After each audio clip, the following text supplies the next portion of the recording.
It's that innovation is so stifled because they're in the classic Clay Christensen innovator's dilemma. They can't innovate because the payment models are so dependent on the status quo.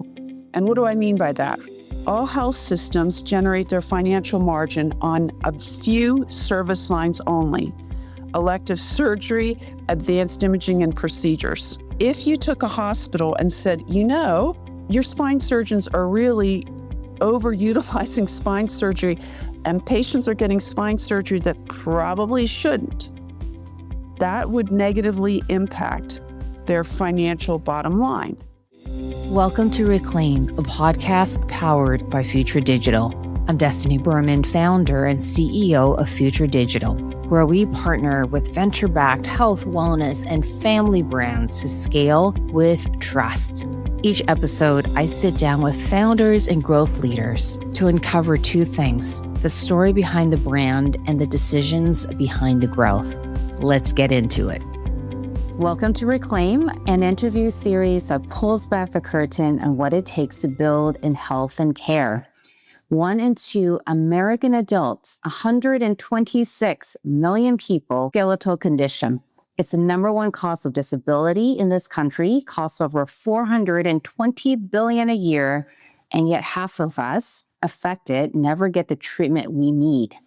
So today, I'm really excited to be joined by Dr. Mayo O'Connor, a orthopedic surgeon, health equity champion, co-founder, and chief medical officer of Vori Health, the first nationwide physician-led practice reimagining how we treat musculoskeletal pain.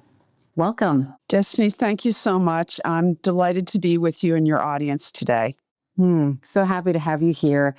And I'm excited to dive in because even before we started recording, we were just talking about what led you here. And your story has so many layers to it, from where you started, your training and practice as a surgeon, and also now being willing to take a risk with being a first-time founder. So there's so much here. I'm not even sure where to start. But let's start with your story and kind of what led you to being the founder of. All right. I don't like to talk about myself a lot, so I'm going to give you the Cliff Note version. So, orthopedic surgeon, trained at Mayo Clinic in Rochester on staff, and spent the majority of my career in Mayo Clinic, principally in Florida. And love the values of Mayo Clinic. The needs of the patient come first. That's always should be our North Star. I retired from Mayo in 2015 when I was recruited to build an integrated musculoskeletal center at Yale, and had already done some innovative work when I was chair of orthopedics at Mayo Clinic, Florida, on incorporating non-surgeon physicians into our orthopedic surgery department with the idea of how do we get patients to the right care with the right kind of clinician, the right kind of doctor, right? Every patient doesn't need to see a surgeon. They need good non-surgical care first, and then for those that need surgery, escalated to the surgeon. I went to Yale and was there for 5+ years working on this model, and then left there in 21 to co-found Vori Health, which is, as you mentioned, the first nationwide virtual musculoskeletal medical practice. And I left to the comfort and security of academia, where I'd been my entire career, because I had like the realization, like the aha moment, the big light bulb goes off when I realized that the real transformative changes that we need won't happen in the traditional system. Yeah. And it's not that there are bad people running the traditional systems.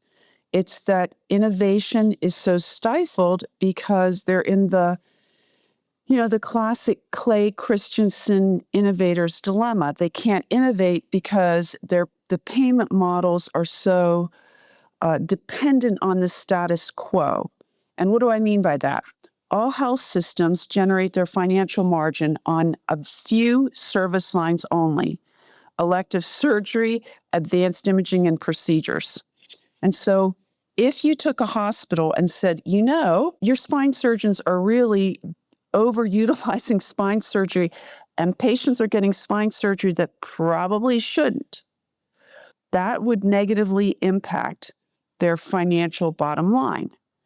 And they need the profitable service lines to offset all the service lines that are never, ever going to be profitable. Pediatrics, OB, infectious diseases, all things that you need to take care of a community, but for which the way the payment system is currently structured will never even break even. So it is a totally broken, messed up system that perpetuates the way the care is delivered now. So if we want to, I said, well, I want to change that. And so hence my adventure into entrepreneurship. So you saw what needed to be addressed, and you had the background, the training, the expertise to see what was actually needed. And I'm wondering what you may have to personally move through to say, I'm going to choose to become a founder, first-time founder. And I'm wondering if you had to navigate any internal narratives, or was the external pull so strong and that conviction was there, like, I'm going to do this. And I'm also wondering, like, what was next for you once you decided that? Well, this may sound kind of silly, but, when I was thinking about this, I realized that my personal income would dramatically change. I mean, I was well compensated in my academic position, and I had a very important role. And, I would say I was appropriately compensated, but like that is not the compensation that you get in the startup world, right? So I had to make a decision. Could we get by on a startup salary? And so, the funny thing is, I went to my husband and our 3 adult children and said, okay, team, like disposable income is going to dramatically decline. But I will share that was an ineffective conversation. So it's all good. It's all good. Like, money, you need money to pay the bills, but money is never what has motivated or driven me. So I'm blessed that I have this opportunity to try and make what I consider a really meaningful change. And so how did you go about deciding, okay, we're going to be physician-led, right? And then also with your timing and COVID and breaking into virtual care delivery, how did you start to organize these different moving parts and creating your differentiator? In 2021, when Ryan Grant, who's my other co-founder, a spine neurosurgeon, and I were, contemplating this, we realized that, virtual care was really something that we should embrace. And in my perfect kind of healthcare system, there's not virtual care, in-person care, it's just care. And patients enter the system based on their clinical need. Like most of the time, you don't actually need to go in person to see the doctor or the nurse or the physical therapist, right? A lot of care can just as effectively be delivered through a video interface. Not all care can be delivered that way. And so in the perfect system, you would have a blend and easy transitioning from one mode of access to another. Now, we're not there yet, but that would be the ideal scenario where we don't think of it as in-person versus virtual. It's just care that meets your needs and is appropriate for the situation. That makes sense. And so how did you, I guess in this instance, how did you land on we are going to go virtual first? And your differentiator between physician-led versus more PT-led with some of the other solutions out there? Virtual first makes sense from the standpoint of how can we create a company where we can impact the most patients the most quickly, right? And if you think about the future, do we really want to invest in a lot more brick and mortar? Like it's not really necessary. And and so that was a fairly easy kind of branching point.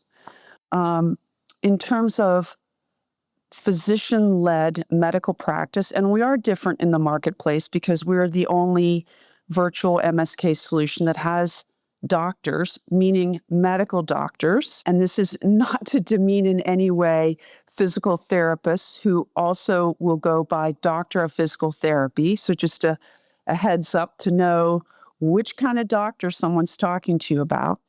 So the difference is that physical therapists who are very skilled and a core clinical component of our model, okay, are not trained for medical diagnosis making. So physicians can make a medical diagnosis. Physicians can order tests, labs, imaging. Physical therapists can't do that. They're not trained to do it. They're not licensed to do it. Not every patient needs to see a doctor that has back pain or knee pain, right? There's a lot of patients who do extremely well with what we call PT first, seeing our physical therapist first. Starting with physical therapy, maybe they also need some health coaching for helping them with healthy eating or whatever, sleep, improving their sleep, and then escalated to a physician if need be. More complicated patients with more severe MSK conditions, they really benefit from having that physician. So in our model, one of the advantages is that we are able to appropriately care for a much broader population of members or patients for an employer or an insurer than company that is basically PT focused and PT only. And again, I don't mean that in a pejorative way. It's just a different, we've approached it from a different perspective. We think there's value to having an MSK specialty physician as part of that team, as available to the patient if needed. And so then, with 1 and 2 adults being affected, what did you find is the percentage that requires a physician level of care versus PT or more nutrition? So that's another great question. And basically about 40% when you think of the adult population and the presence of other medical comorbidities. So that's the key. That's one of the key factors in really should this individual who's going to become one of our patients see a doctor and a physical therapist together, which is an innovative model that we have that has been extremely positive from a patient experience and clinician experience standpoint. And I'll tell you a little bit more about that in a moment, versus seeing physical therapy first. So the more complex the patient in terms of other medical conditions, the more appropriate is that they see a physician as part of their care team. And when we look at the adult population and the high rate of other medical conditions, then we're really just more capable of taking care of that broader population because we have physicians. Interesting, and that makes a lot of sense. So I guess I think it'd be interesting to unpack how you entered the market because of your differentiation, because of the care team that you've built. How did you decide to enter the market with B2B, with partnerships? And how did you start to pull this together? Because you are solving a complex care challenge. So it's interesting. When we first started, we had some strong connections with some large surgeon groups. You can understand I'm a surgeon. My other co-founder was a surgeon. And we thought, well, this makes sense, right? Because these surgeon groups will welcome us being a partner because we can take care of that non-surgical care and then get the patient to the surgeon in that group when they're ready to see the surgeon. And we had strong internal champions in those groups. And it was a total struggle. It was. Why? Because the surgeons don't want to lose control of the patient. And because orthopedic surgeons and spine surgeons, and this is a very general statement, and of course there will be exceptions to this, still see themselves as being the primary clinician for musculoskeletal. And why is that? Primary care docs, God bless them, I could not be a primary care doc, right? Are not that well trained on musculoskeletal. They don't actually get that much training in the course of their residency or fellowship, unless they do MSK kind of fellowship. But so they're not that well trained, and they're focusing on all these other things: high blood pressure, diabetes, other chronic conditions. So we knew that our experience with these surgeon groups really was challenging. We also started with self-insured employers, and that proved to be very positive. And so when we look at our sweet spots right now, it's basically insurers who want to offer more innovative solutions to their clients who are buying the insurance product, because even big insurers have clients that are very price sensitive, right? I mean, even if you're one of the bukas and you keep going to your clients year after year and you're escalating the cost, it's, that's an issue. And self-insured employers, they get this immediately, because MSK is always one of their top spends. Ah, that's interesting. Yes, and we know that we lower their healthcare spend on their members while still taking great care of them. And that doesn't mean that we refer patients to surgeons, we order MRIs, but we don't do that at the rate that you would see in the traditional setting, because we are much better at following appropriate use criteria that's well published, well established, that gives physicians and healthcare clinicians guidance as to when is it medically appropriate to get an MRI on this patient with low back pain. When is it medically appropriate that you should refer the patient to the surgeon and the surgeon should see the patient? So, our team is we more attuned to that. We look at that in terms of quality performance metrics, and I'm very proud of our team. Yes. So how much are you typically reducing the insurer's cost by if they're partnering with you and bringing you into their plan? So that depends on how upstream we can get with the member. Okay. And so one of our partners who's been really wonderful to work with, I've really enjoyed working with this self-insured employer,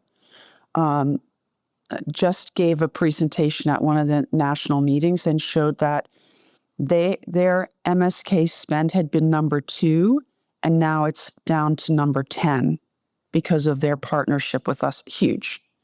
Now, we've been able to have a more dramatic reduction. We save everybody money, but we've been able to have a more dramatic reduction with them because we have been able to create a process where if one of their members is told that they need advanced imaging, like an MRI, for example, of their shoulder or their knee or their back, right? A typical MRI for a musculoskeletal condition, that they need to come through us. And so our doctors then evaluate the patient and can make a determination, again, based on appropriate use criteria, as to whether that's appropriate to be ordered at that time or not. And part of this is, the patients will come in and say, well, my doc, my primary care doctor told me that I should have an MRI because I have knee pain to see if I have torn cartilage Okay. Well, the evidence, if you want to look at the clinical research, the evidence shows that physical therapy for that patient, barring some mechanical symptoms, there are some scenarios where they should have an MRI right away. Those are uncommon. Okay, barring that, that patient doesn't need an MRI right away.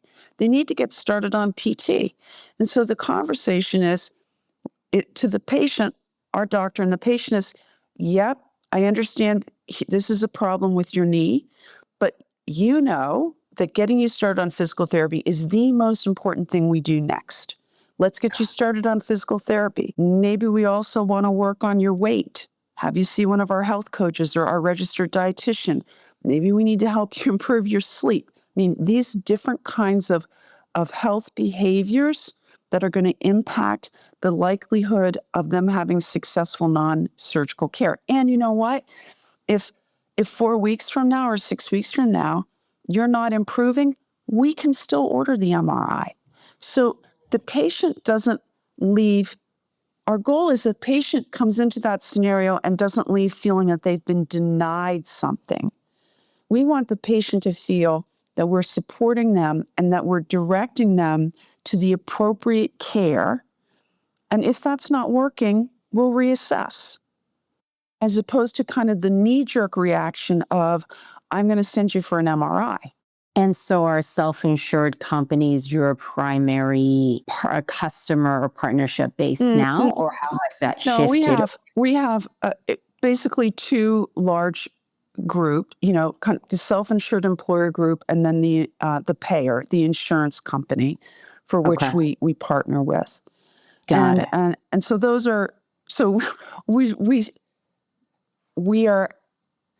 do go out and partner with primary care groups that might be part of a risk-bearing contract, right? Those, again, now there's alignment that can be naturally created, right? Yeah. Where we can say to the primary care group, we are MSK specialists. We can be the bridge between you and the surgeon. So let us help you with your patient, right? We always respect your relationship as the primary care doctor, but let us help. And a lot of times, costly and potentially risky surgical treatment can be avoided. And how would you say, so I guess really, how unexpected, challenging or not, would you find the last 4 to 5 years in terms of building up your client/customer base?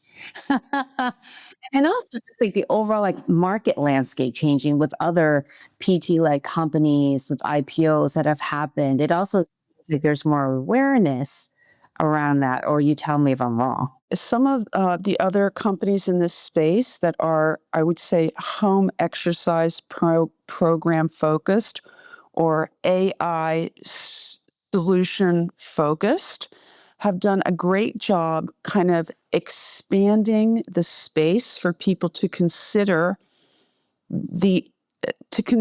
something that is not traditional in-person care as an option, right? So kudos to them for helping to create the space that we can enter and say, we're different because we're an actual medical practice, and we think we're better positioned to help you with your members. And so how would you say that has changed how you've navigated building up the company in the last 3 to 5 years, whether in the form of an unexpected pivot, although it sounds like you've navigated the types of partnerships you built pretty well, actually.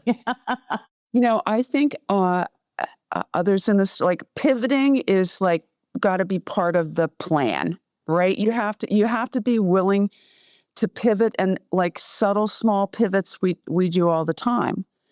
So, and that's one thing that I really enjoy is, in this startup world, you get to make changes much more quickly and more significantly than you ever do in the traditional setting. Even in a setting that promotes kind of an innovative mindset. It's in the traditional setting, you've got to go through a gazillion committees and all this other stuff before you can make any kind of change.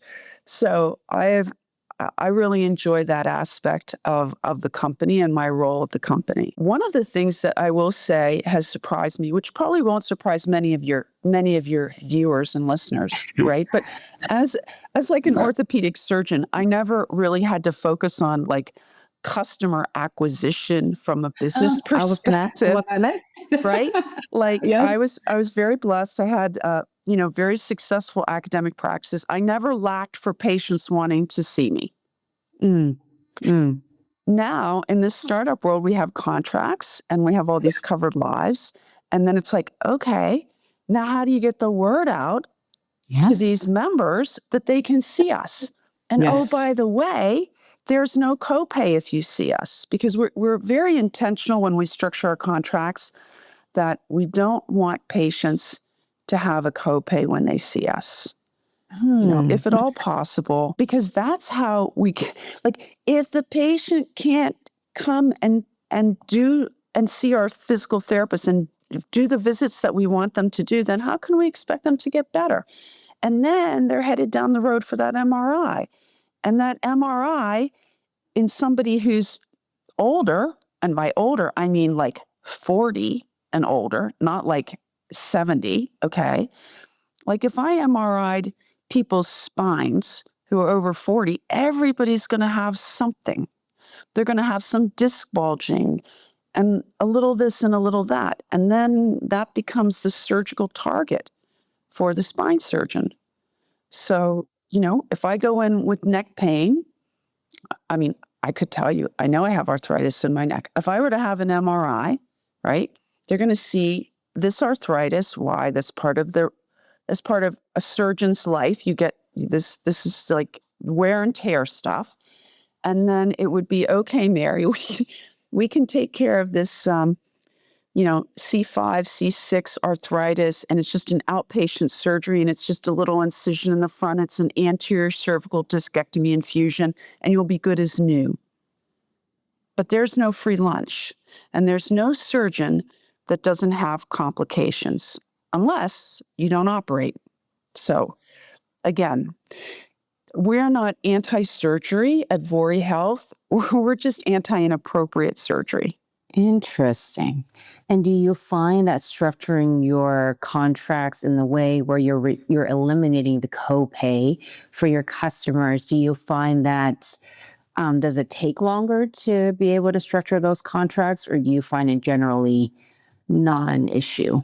I'd say we've been very successful with our partners, that they've seen the value of that because they too want to be able to provide great care to their members. Honestly, I know some insurance companies get a bad rap, and I know that they're taking their 15% profit right off the top. Okay, like I get all that. But there are still so many people in those companies that truly want to be able to have a product that's going to serve the members. And so aligning with, you are covering, 500,000 lives. And these people are going to need care. And how can we give them care that's going to help them and not cost a gazillion dollars, right? So that's where we find the synergy, whether that's with a self-insured employer or a big insurance company or a Medicare Advantage program. And so how are you building awareness for your customers/members today for them to even be aware of this innovative solution? Because as you're talking about this, I said, oh, my husband could definitely benefit from this, but the awareness of it just isn't always there. This is really the marketing question, not my direct space, but it's being intentional when we're working with the client to create a contract on how we can reach out to their members. And of course, it's appropriate for them to have concerns about how many people are contacting their members and how often, right? Because they don't want to get feedback from their members like, you've got all these people texting me or emailing me or calling me and they're bugging me. And that's a negative experience. Yeah. Yeah. We have to be intentional, careful, and balance, right? Working with our partner to understand how we can reach out to their members to make sure they're aware that now, hey, now we have this is a benefit to you, and that's basically how we do it. I see. So you don't have any D2C marketing or building any awareness directly to consumers if they're not inside the member base? Very early on, we did some D2C, but it really wasn't a sweet spot for us. And, in the startup world, you have to find where is your product market fit, right? And in the D2C world, for patients that are like, most people don't want to pay cash out of pocket for a D2C when they have some kind of insurance that's going to cover the medical service, or at least cover a lot of the cost of the medical service. So, yeah. So that just didn't seem to make sense to us. And it's going to be a much smaller population that might be open to that. And, eventually could we go back to D2C? Yes. But for right now, our product market fit is self-insured employers and innovative insurance companies that want to offer, products that are going to control cost. So I guess in terms of the number of members you're servicing now, and then having on the delivery side, having this scaling, this physician-led care, how are you, I guess, balancing the two in terms of growth on both sides and scalability on both sides? And I definitely want to talk about like what's next, right? Isn't that like the crystal ball, right? Indeed. It's a balance. I'm sure everybody that's in this space, right? There's a balance between anticipating the need for me to recruit more clinicians and when we actually need them. Okay. And it's important to us that our patients can get in to see us in the next basically 2 to 3 days. Like, access matters. Well, if you want to help that person avoid surgery, then you need to be able to see them. Like, in the traditional setting, here's what happens. It's the insurance biopsy that basically happens. And there's lots of studies on this. So if I call up the orthopedic surgeon's office and say, I injured my knee and it's swollen, then the next question is, well, tell me what kind of insurance you have. So now if I have commercial insurance that's going to reimburse the orthopedic surgeons well, then I can probably get seen pretty promptly. Now, I may not see the surgeon. Maybe I'm going to see a physician assistant. And most of the time they do a great job. Like, I can get in, right? If I have traditional Medicare, I can probably get in, but not right away. If I have a Medicare Advantage program, would depend, right? Whether that surgeon's going to participate in that Medicare Advantage program. And if I have Medicaid, then too bad. I see. Okay. I mean, this is no. Again, I have to put this as a caveat.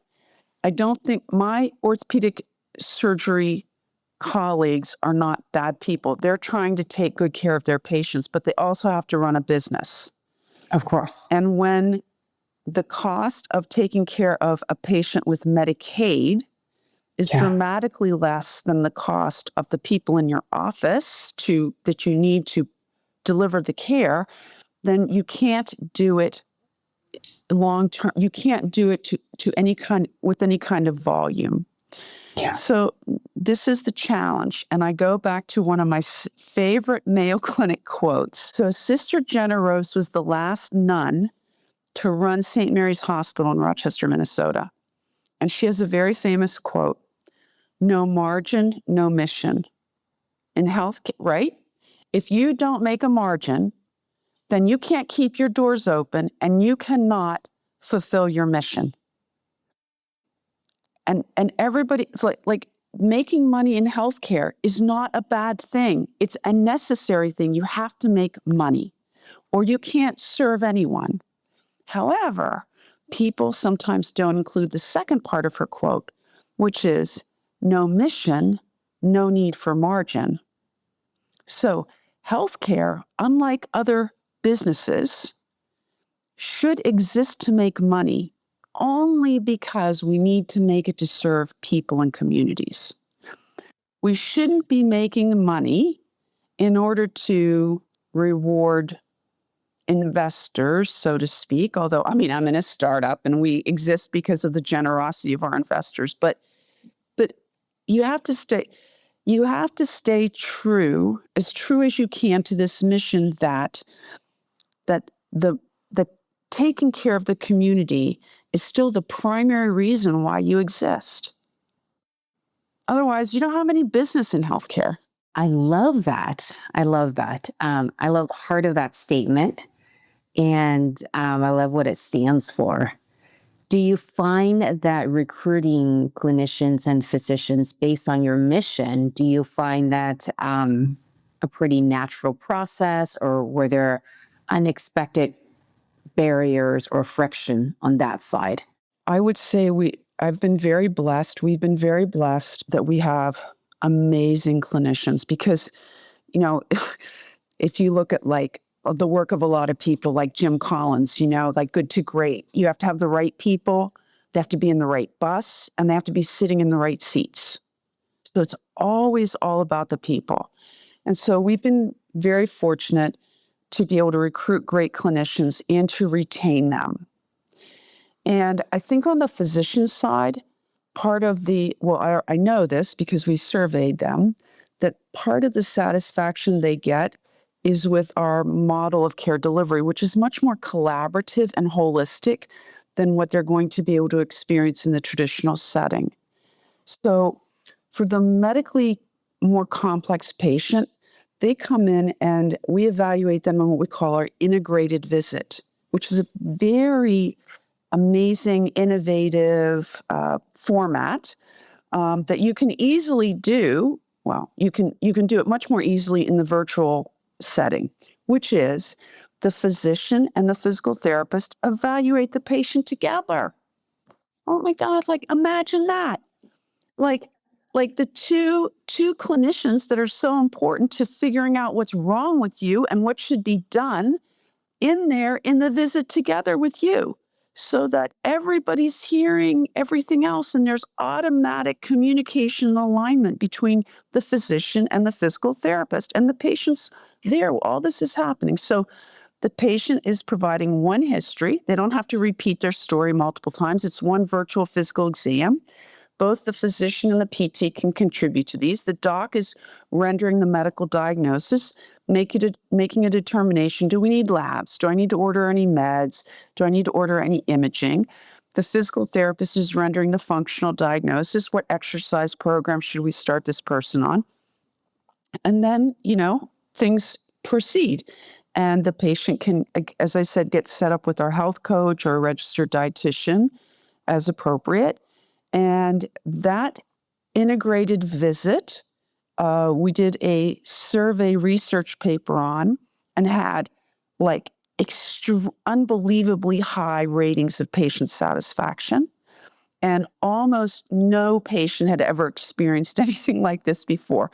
We had like one patient say, "Oh yeah, I saw the doctor and the PT together." And I was like, "Really? Really? You did? You did?" And so I actually called the patient so I could, I just wanted to like, how did that happen? Where did that occur? And it was when he was in the hospital. So the physical therapist comes by to treat him and the doc happens to come by, and that was yes, I've seen them together. I'm like, okay, I got it. So That's incredibly efficient, I think. yes, but it is efficient, and it's efficient for the patient. And somehow in medicine, we keep thinking like the patient's time is not very valuable. It's all about my time as the doctor, right? My time is the only time that matters. No, patients have a lot of time stress too. And when we did that study, probably the outcome that I found most meaningful was that such a high percentage of our patients felt that visit helped them understand their condition better and how to start treatment. And I was like, whoa, that's so powerful, because that speaks to what we would call health literacy, which in general people are people are terrible at. And even doctors, like if you took me outside of musculoskeletal and put me in another area of medicine, I don't know that my health literacy would be that great. I mean, I would be able to probably have maybe a more detailed conversation, right? But like I don't know the latest on, triglyceride testing and cholesterol test. I'm like, that's not my space. But anyway, it was I found that very personally satisfying, because I was like, wow, we created this new visit type to really gain efficiency and and and and to create a great experience for the patient. And the added benefit is that these patients are actually leaving that visit with a better understanding of what's going on with them and how they need to start treatment. Like, whoa, powerful. Yeah. Yes. Good job, team. And that's where I get my satisfaction. Like those moments are the moments that I find so rewarding. So you raised a Series B last year. Is that? We did. So like, what's next? Like, what is the capital plan for, we're in this use of AI technology, still all trying to understand where it exists in workflows and also able to truly support. So I guess maybe we can, take the last bit to talk about what's next in terms of your vision. I mean, it's clear that you're extremely passionate about care and taking care of your customers and members. Yeah. So AI is fascinating, and we're embarking on that now, and I'm enjoying the creative aspect of that, because because there's just a lot of opportunity for us to use AI in a positive and constructive way. Now, having said that, we have to be very, very intentional about the guardrails. Right before we got on to do this, I had a call. I mean, we're working through, defining all the guardrails for our AI agent, et cetera, et cetera. So you have to do it in a thoughtful, progressive, stepwise manner, right? With how we'll incorporate AI into Vori Health.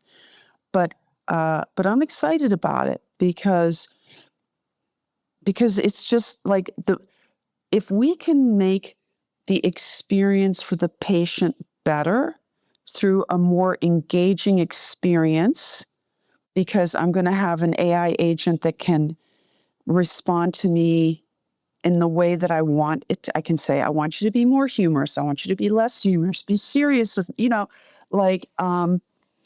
I think that's really great. And it's the nudges, it's the behavior. I'll back up. Behavior change is very difficult for all of us as humans. Like, we don't want to change. And it's making the small changes, and the small changes require the nudges so that we change our brain so that it's not something we have to do. It just becomes something that we do. Okay? That's the science of behavior change and changing habits. And these little tweaks can matter, and the way that you can more effectively deliver them and personalize them is with AI supporting you in doing that. That's just one example. Sure. Of That makes sense. yeah. And we use, for example, we use AI now in our home exercise program with sensorless motion tracking. So you're home, you're doing your home exercise program, you're in front of your laptop or tablet, or you're on your phone, and you pull up your exercises and you can do them. And the program counts the number of reps. It guides you through the program. It can give you feedback. Destinee, don't squat so low, or or squat lower. And so those are all things that are very helpful to patients, and that you couldn't do in a cost-effective way if every single time you were doing your home program, you had a physical therapist on with you. I guess last note, any exciting plans to share around growing your member base in 2026 and beyond? There's investment in AI technology. What about the growth of membership? We are always happy to talk to people that, particularly, again, self-insured employers and payers, because it's the people that are paying the bill that are actually most interested in our solution. And so, yes, reach out, contact me. I'll connect you with our growth team. I'm always happy to talk to potential clients to really say, okay, here's our medical model, and this is why we're different, and this is how we can support your members in a more comprehensive way. I love it. Thank you. Well, thank you so much for being here today. I really enjoyed this conversation, and I know that our community and our listeners will as well. Well, Destinee, you're just a great interviewer. So, you ask great questions. You made it so easy. So thank you. Thanks for listening to Reclaim. If you're building women's health, consumer wellness, or family brand, and you want a growth partner who understands trust-based categories, visit scalewithfuture.com. And if this conversation resonated, follow the show so you don't miss what's next. I'm Destinee Berman. See you next time.